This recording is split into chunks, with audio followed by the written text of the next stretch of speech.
So ito na nga guys, ang first travel experience namin magtotropa. So medyo kompleto kami. Medyo lang kasi hindi talaga kompleto. Meron hindi nakasama kasi alam nyo na. And then, ito po yung meeting place namin sa Starbucks po. Sa City Gate, sa Tongchong Station.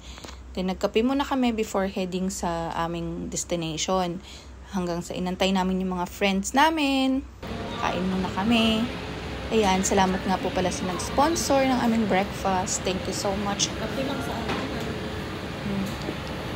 Isa-isa. Ito na nga po, kompleto na kami. So, nag-breakfast muna bago pumunta sa bus station from the City Gate Station. Then, punta kami ng Suhay Bridge. So, kami ng bus. Punta dyan sa may port. So, syempre, hindi mawala picture taking, mga kakulitan while on board, you know. Tapos, hindi po namin ini-expect na ganyan po kadami ang pila. As in, super dami po ng tao that time because statutory holidays. So, nilagay kami ng pila. Kasi, syempre, hindi naman namin ini-expect na ganun kadami. Ito na po yung bus. Immigration. Ito na po yung bus.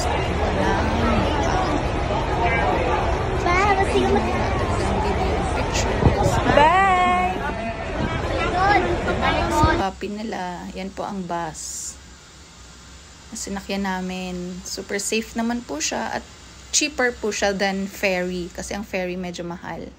Yan po ang first destination, the Lisboa Hotel, Grand Lisboa. Then after that po, we head to lunch na kasi medyo tanghali na kami nakarating. Yan po sa food court po kami kumain. Yan, favorite, pepper lunch. Diba? Kain-kain din pag may time. Para may resistensya gumala. Diba? So after po ng lunch namin, heading na po kami sa mga gala-gala, kung saan-saan. Yan yung mga destination namin na pinuntahan. The Venice Grand Canal. So sila po mga friends ko na first time pa lang sa Macau. Ako po medyo veterana, keme na, char. Pang fourth time ko na kasi. Yan. Ikot-ikot kami. Tapos, yan. Free taste all you can. Papunta na po yan ng church. San Malo, sa St. Paul, the ruins po. Yan po, sa way na yan, lahat po yan na matadaanan mo. So, kahit hindi ka na mag-merienda, yan na lang po kakain for free. Diba bongga? Ito po yung free dyan. Sa lahat po na matadaanan namin. So, mapapabili ka din po kasi syempre nakakahiya naman kain ka ng kain, diba? Kasi yan lang baon, tubig-tubig lang, diba?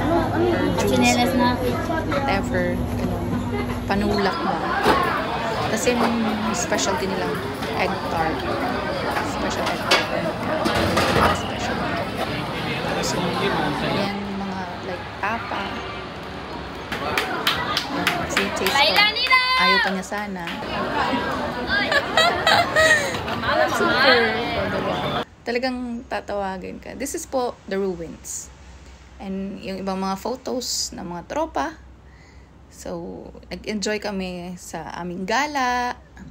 Sana kayo din makapunta din sa lugar na to. Mura lang po ang pamasahe. Thank you for watching!